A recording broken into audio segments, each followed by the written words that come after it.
중앙경제 HR 교육원장 이원희 노무사입니다. 오늘 여러분들께 소개할 판례는 약 2주 전인 11월 12일 날 우리 대법원에서는 개정노조법 부칙 제4조 시행일은 2011년 7월 1일이다 라는 판결에 대해서 설명을 드리고자 합니다. 이 대법원 판결이 나온 배경은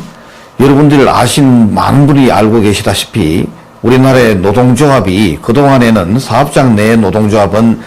단일 노조만 허용을 하고 있었습니다마는 2010년 1월 1일 국회가 통과되면서 개정노조법에 의하면 한 사업장에서도 복수노조를 허용하는 법이 2010년 1월 1일 날 통과가 되었습니다. 그런데 이 법을 개정노조법이 만들어지면서 이 법 시행일은 2010년 1월 1일이라고 규정을 하면서도 부칙도 4조에는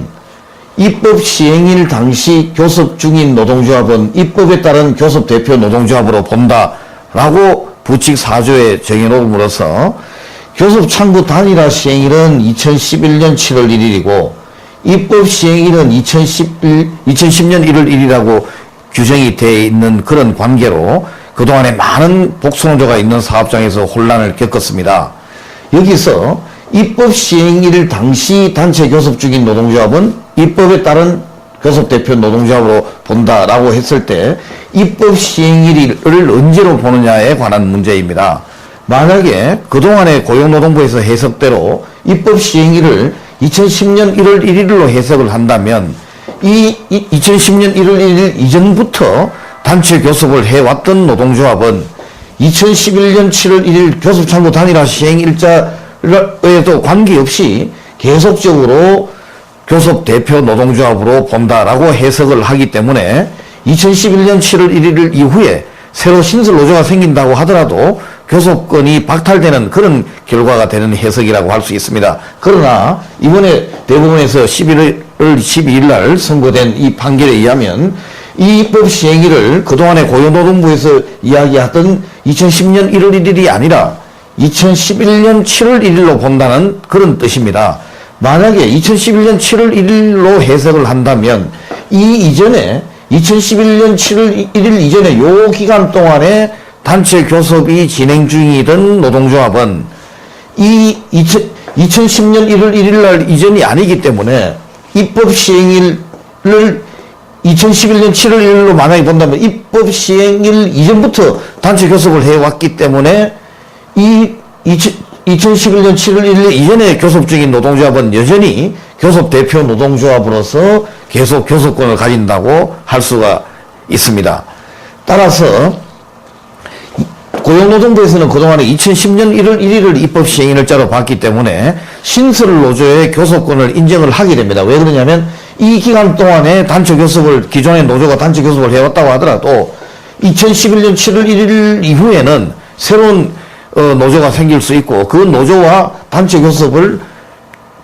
단위로 그런 절차를 거쳐야 되기 때문에 그런 해석이 가능합니다만은 그러나 이번에 대법원 선고대로 한다면 입법 시행 날짜는 2011년 7월 1일이기 때문에 이 이전부터 2010년 1월 1일이 이전이 아니라 2011년 7월 1일 이전에 이 기간 동안에 교섭이 진행돼 왔던 노동조합도 여전히 이 이후에도 교섭 대표 노동조합의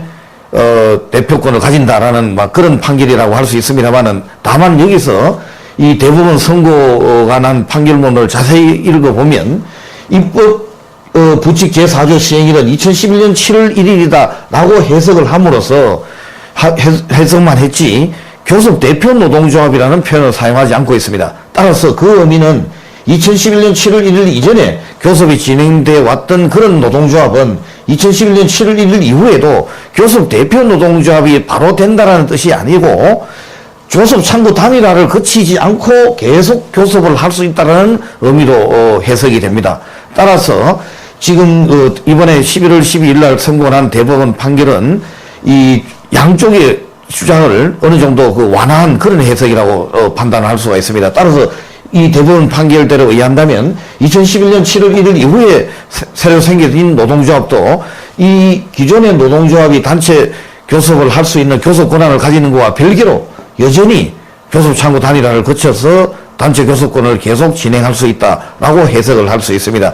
기존의 어떤 노동조합의 단체 교섭권을 인정함과 동시에 신설 노조의 교섭권도 동시에 인정을 하는 그런 판결이라고 할 수 있습니다. 다만 또 하나 문제가 남는 것은 고용노동부 지침에 따라서 이 기간 동안에 단체 교섭이 진행되어 왔던 노동조합은 이 기간 2011년 7월 1일 이후에는 교섭창구 단일화를 거쳐야 된다고 고용노동부에서 해석을 해왔는 관계로 이 이후에 사용자가 단체 교섭에 응하지 않고 있었던 그런 노동조합인 경우에는 이번 대법원 판결로 여전히 단체 교섭을 진행할 수 있는 그런 판결이라고 할 수 있겠습니다.